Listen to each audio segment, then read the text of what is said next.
Desde hace ya mucho que parece que las escritoras solo pueden hablar de escritoras, de mujeres, de feminismo, de género, sin poder demandar para sí mismas todo el resto de la realidad, patrimonio exclusivo hasta el día de hoy del escritor.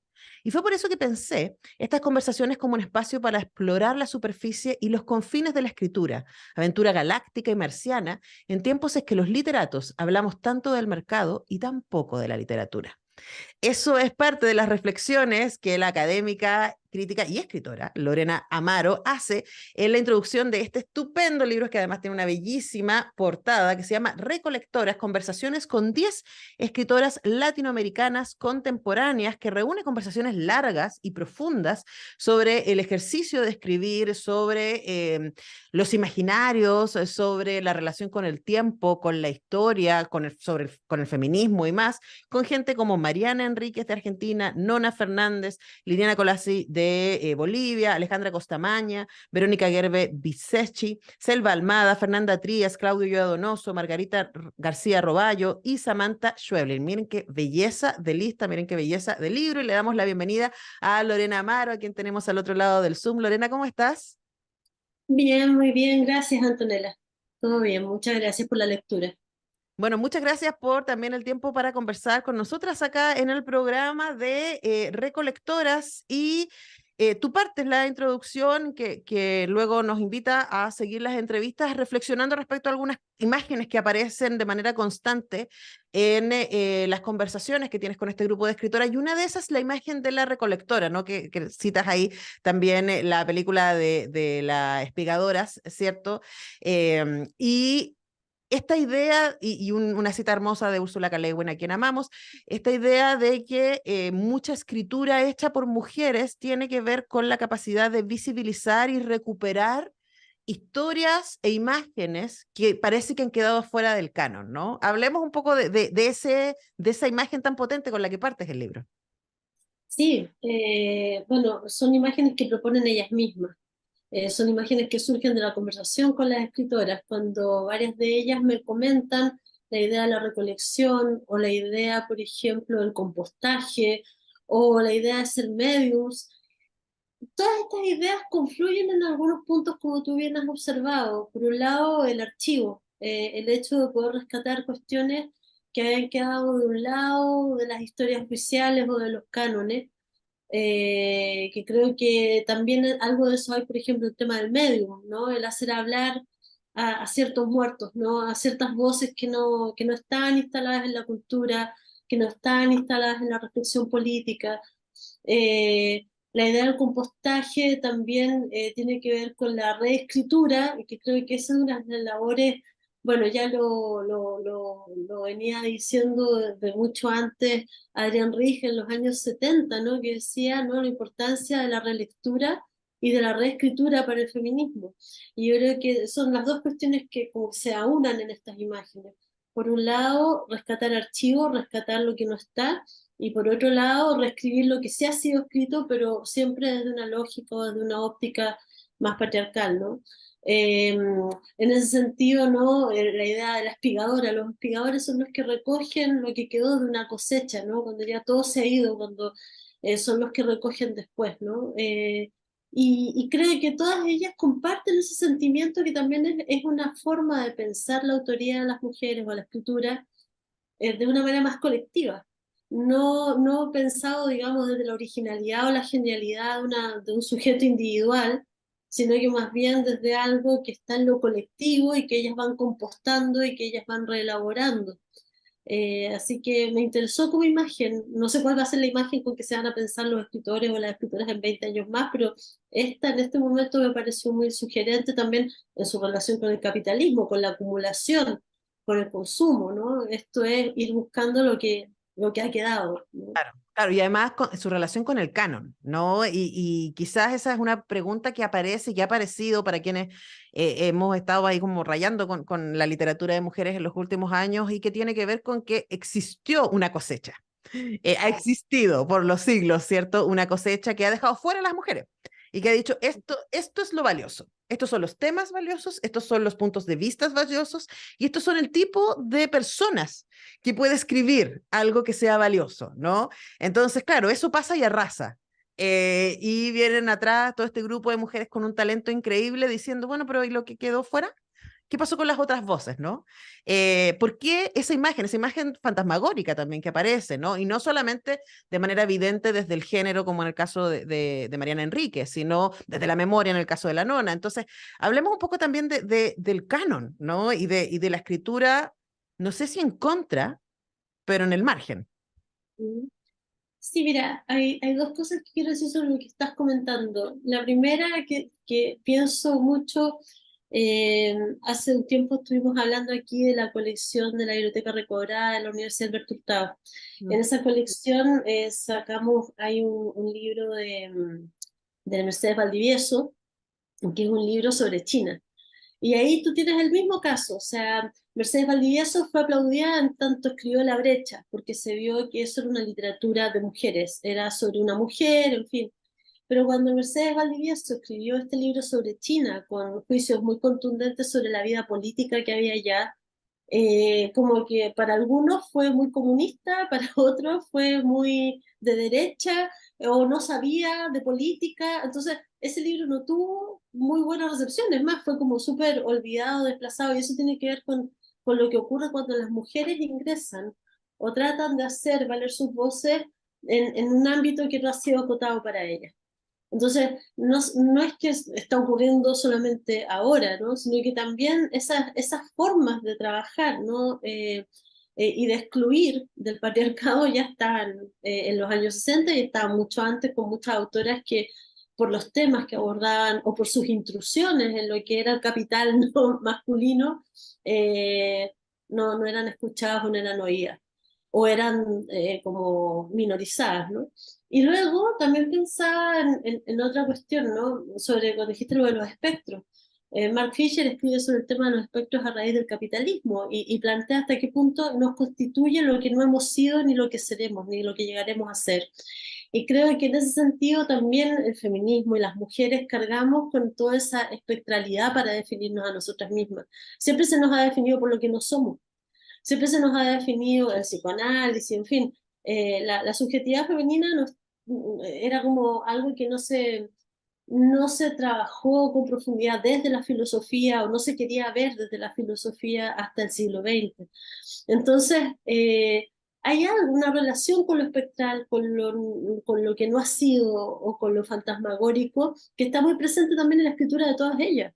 Claro. La relación que sostienen con el tiempo es una relación de mucha sensibilidad y capacidad perceptual para darse cuenta, ¿no? de lo que ha ocurrido en el pasado y que no ha tenido lugar, o que no se ha actualizado, o que requiere una vuelta en el presente, ¿no? Es muy, muy interesante, me parece a mí eso, ¿no? La relación de la mujer con el fantasma.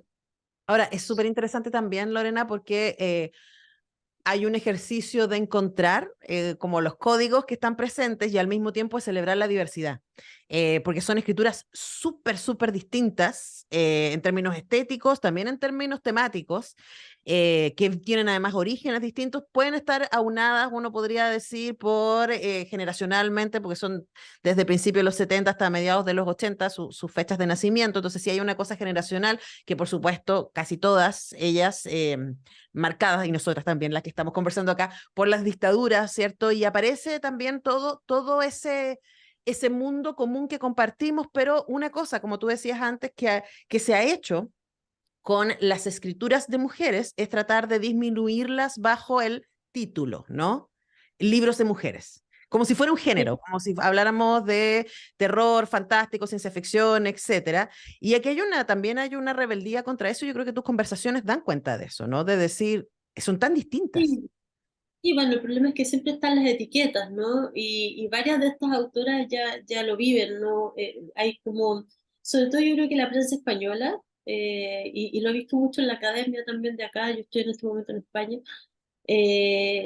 tiende mucho a leerlas desde el código de lo fantástico. Como se llama, fuera nuevo lo fantástico, ¿me entiende? Algo nuevo en Latinoamérica o entre las escritoras latinoamericanas, cuando Silvina Ocampo, Amparo Dávila, hay muchísimas. Ese es el gran problema siempre cuando planteas un boom, ¿no? Sí. Desconoces lo que hay detrás, desconoces lo que desconoces que hay muchas detrás de esto, ¿no? Que hay una genealogía, ¿no? Y luego los encasillamientos, ¿no? Eres mujer, escribe sobre esto, ¿no? Y yo creo que de eso conversamos bastante en el libro, porque muchas de ellas no se sienten cómodas con las categorizaciones o con las etiquetas que les ponen, porque evidentemente disminuye algo que es propio de toda la literatura, que es su multiplicidad, su capacidad de interpelar a distintos lectores y lectoras, ¿no? Cuando tú etiquetas algo y orientas mucho una lectura, haces que esto pierda como parte de esa polisemia, ¿no? Esa capacidad de interpelar mucho más allá. Y además algo que ha pasado históricamente también con la literatura hecha por mujeres es esta idea de domesticación, ¿no? De querer ponerles una etiqueta que la haga distinta y subyugada a la escritura hecha por hombres. Entonces, claro, vemos repetidamente los casos de las escritoras a propósito del fantástico, ¿no? De Bombal, por ejemplo, pero en el caso de Gabriela Mistral o de Brunet, en literatura infantil, ¿cierto? Como una manera de decir, esto no es la gran literatura. Y aquí aparece otro tema que sí tiene que ver con el género, con el fantástico, con la ciencia ficción. Muchas de ellas citan a Ray Bradbury Sí, como sí. a un referente, ¿cierto? Literatura que además desde el canon y desde la academia ha sido considerada contra todas las pruebas evidentes que demuestran lo contrario como una literatura menor. Y a mí me da la impresión, y esto te lo tiro más bien como una hipótesis, ¿no? Que también parte de decir, bueno, las mujeres latinoamericanas están escribiendo fantástico, es como decir, pero están haciendo gran literatura. Es que sabes que se aunan muchas cosas, porque también hace poco en una intervención que hice por acá, eh, hay otra reflexión más, no solamente que las mujeres escriben en estos géneros menores, sino que, o supuestamente menores, porque no hay que minorizar tampoco la literatura infantil, eso es una cosa muy vieja ya, ¿no? Como, por suerte, como muy revisada y y que se ha complejizado mucho más. Pero también hay otra cosa con ser latinoamericana. A mí eso también me interesa, Ah, la cosa como porque un realismo mágico asociado también.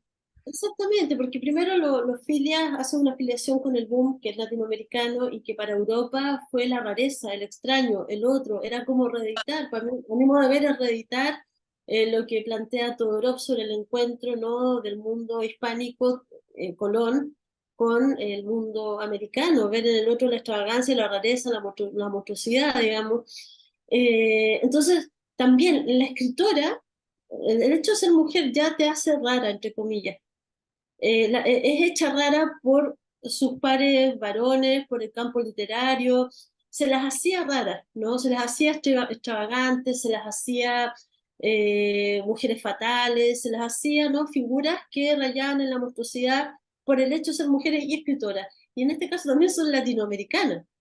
Con lo que a mí me complica, ¿no? Esa lectura, sobre todo desde acá, de las escritoras latinoamericanas fantásticas o las góticas andinas, en fin, porque estás enrareciendo a la otra, ¿no? Estás poniéndola en ese lugar, ¿no? Identitario, que también es un lugar político y también demarca sobre qué puedes hablar.